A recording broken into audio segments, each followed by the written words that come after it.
శ్రద్ధగా నిర్వహించేదే శ్రాద్ధ అంటారు.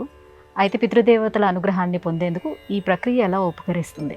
హోమశ్చ పిండదానంశ్చ తదా బ్రాహ్మణ భోజనం శ్రాద్ధ శ్రద్ధాభిధానస్య తస్మేకిన్ ఔపచారికం అని చెబుతుంది శాస్త్రం. అంటే మనము జీవించి ఉన్నంత కాలము మన తల్లిదండ్రుల యొక్క బాగోగులను చూస్తూ వాళ్ళను సేవిస్తూ జీవితం గడుపుతాం. భౌతికమైన శరీరము, ప్రేత శరీరము, సూక్ష్మ శరీరము అని ప్రతి జీవుడికి 3 రకాలైనటువంటి శరీరాలు. దేహంలో ఉన్నప్పుడు భౌతిక శరీరం, దానిలో సుఖ భోగాలను నువ్వు అనుభవించాలి అంటే ఆ బాధ్యత వసుగణాలు, అష్టవసువులు స్వీకరిస్తారు. వసు అంటే సంపద అని అర్థం. అంటే బతికున్నప్పుడు నీకు కావలసింది ఇహలోకంలో ఉన్న సౌఖ్యాలన్నింటినీ అనుభవించటానికి అవసరమైనటువంటి పరికరాలు, పదార్థాలు, వాటన్నింటినీ సమకూర్చేవాళ్ళు వసువులు. ఇక దేహాన్ని వదిలించిన తరువాత అది ప్రేత శరీరం అవుతుంది. ప్రేత భూత గణాలతో ఆయన శివతాండవం చేస్తూ ఉంటాడు. రుద్రగణాలు ఆ బాధ్యతను స్వీకరిస్తాయి. ఇక సూక్ష్మ శరీరంతో పరమాత్మను చేరుకొని మళ్ళీ పుట్టుక లేకుండా చేసుకోవాలి. అవి ఆదిత్య గణాలు ఆ బాధ్యతను స్వీకరిస్తాయి. కనుక శ్రద్ధతో చేసేదే శ్రాద్ధము అన్నాం.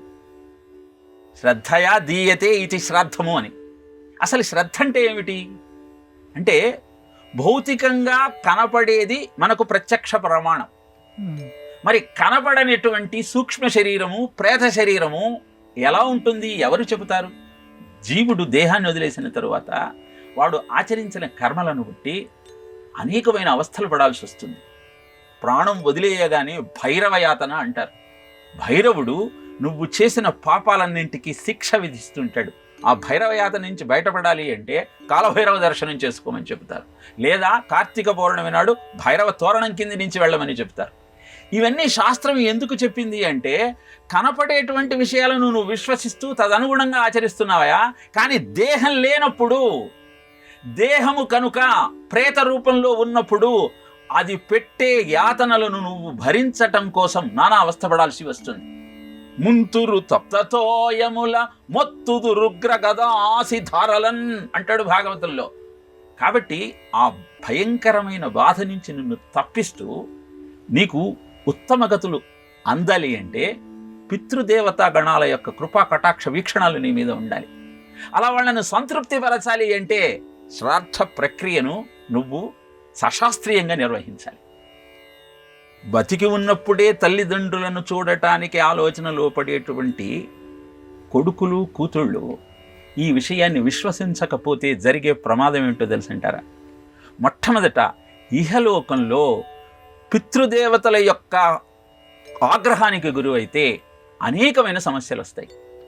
ఇహ దేహాన్ని వదిలిన తరువాత యమయాతనలు అనుభవించాల్సి వస్తుంది. యముడు ఎవరైతే ఈ పాపకర్మలు చేస్తారో వాళ్లకు భీకరమైన స్వరూపంతో దర్శనమిస్తాడు. ఇది మనకు కాశీఖండంలో శివశర్మ వృత్తాంతంలో తెలియజేస్తాడు. యముడు సౌమ్య రూపంలో శివశర్మకు దర్శనమిస్తే నీ గురించి అందరూ భయంకరంగా చెప్పుకుంటారు. ఇంత సౌమ్యంగా ఉన్నావు ఏమిటి అంటే నువ్వు పాపాలు చేయలేదయ్యా, అందుకని నీకు సౌమ్య రూపంలో దర్శనమిస్తున్నాను అని చెప్తాడు. ఈ పురాణ కథలన్నీ చెప్పేది ఒక్కటే, పితృ శ్రాద్ధము, పిత్రాది కర్మలను ఆచరించడానికి నువ్వు ఆలోచనలో పడితే తరువాత అవస్థపడడానికి సిద్ధంగా ఉండు.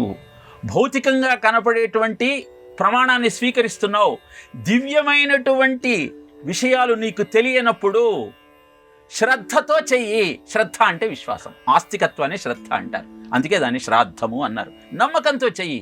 అవును, ఈ దేహం వదిలిన తరువాత ఓంకార మూల మంత్రాఢ్య పునర్జన్మ సదాశయ గో వేద ప్రతిమా సేవి హిందువుకు చెప్పిన నిర్వచనం ఇది. పునర్జన్మ అనేది భారతీయ జీవన విధానంలో మాత్రమే మనకు కనపడుతుంది. ఇతర మతాలలో, ఇతర ధర్మాలలో ఈ ఆలోచనే లేదు. కనుక నమ్మకం ఉన్నా లేకపోయినా అవస్థ తప్పదు. కనుక శ్రాద్ధం తప్పనిసరిగా పెట్టాలన్న సత్యాన్ని గుర్తిస్తూ ఈ మహాలయ పక్షాలలో శ్రాద్ధాన్ని సక్రమంగా నువ్వు నిర్వర్తించగలిగితే నీ వంశము వృద్ధి అవుతుంది, నీకు సంపదలు సుఖాలు దొరుకుతాయి, నీ పితృగణాలు సంతోషిస్తారు, జీవితం అంతా ఆనందంగా గడుస్తుంది. కనుక తప్పనిసరిగా శ్రాద్ధ కర్మను జరిపే ప్రయత్నం చేద్దాం.